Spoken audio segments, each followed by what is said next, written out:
Bismillahirrahmanirrahim. Moment of inertia. As the name implies, this term, moment of inertia, is actually the product of mass and square of the radius. And this product or multiplication of two quantities, mass and square of the radius, is actually the describes the inertia of a moving body in a circle or circular motion. As we know that inertia is the ability of a body to resist the change in its state of motion or state of rest. If a heavy mass m is rotating or is moving in a circle, then as mass is high, heavy mass, then its inertia or ability to become stop will be high. A moment of inertia will be high. And similarly, if a mass is rotating in a smaller circle, then it will be easy to stop, or it will have less inertia, less ability to resist the change in its state.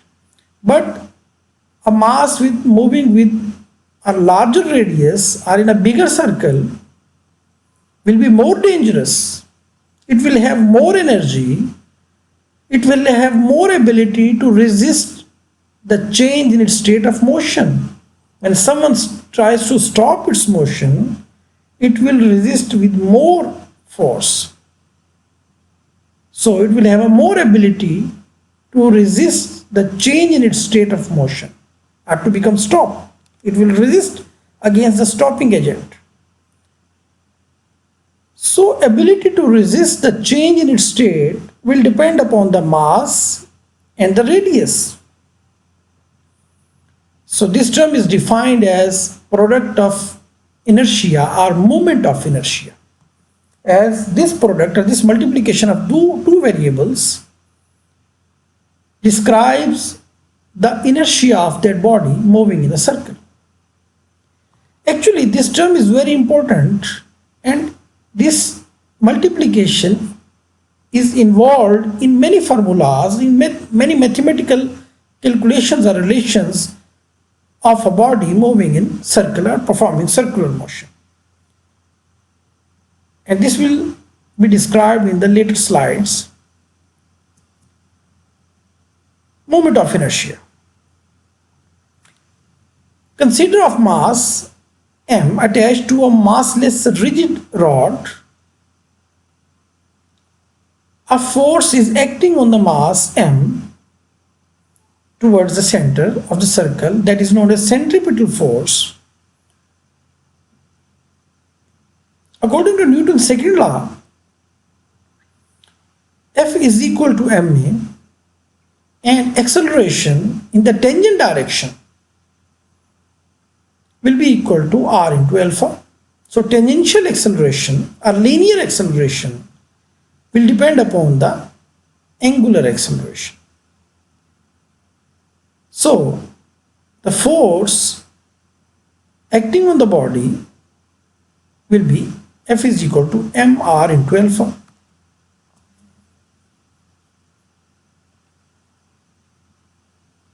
If someone, so this is the tangential force which is acting on the mass, and we have calculated the tangential force. We want to drive this body in the linear direction, in this direction, tangential direction. Now, if someone wants to calculate the torque in that body, or the turning agent which tries to move it in a circle, then that can be calculated by using r cross f, where f is equal to mr into alpha. It means that mr square into alpha. So torque involves mr square, product of mass and the square of the radius. So we can write the term torque as I, as mr square is named as moment of inertia and it is represented by capital I. So torque is equal to I into alpha.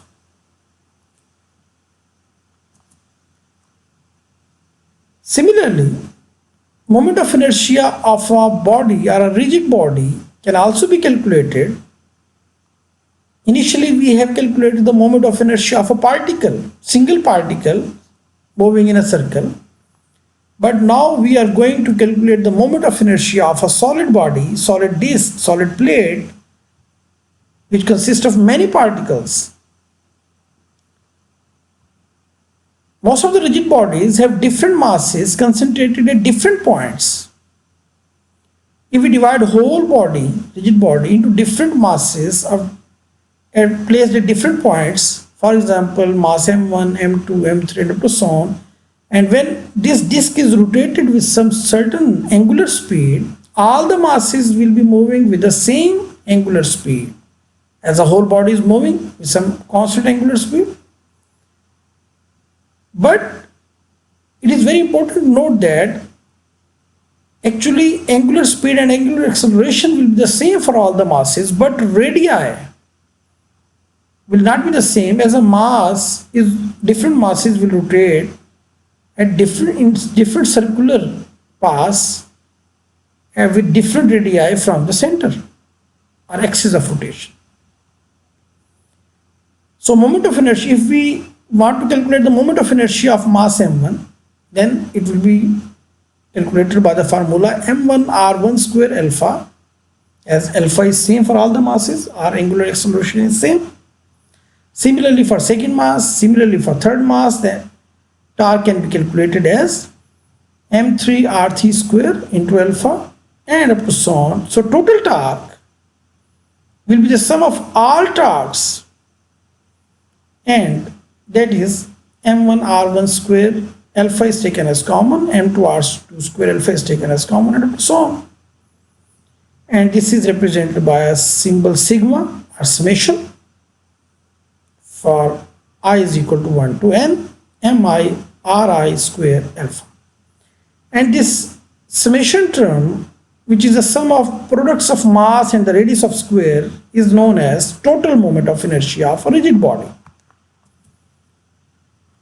So in the case of rigid body, again, total torque is equal to I into alpha, where I is equal to summation of mr square.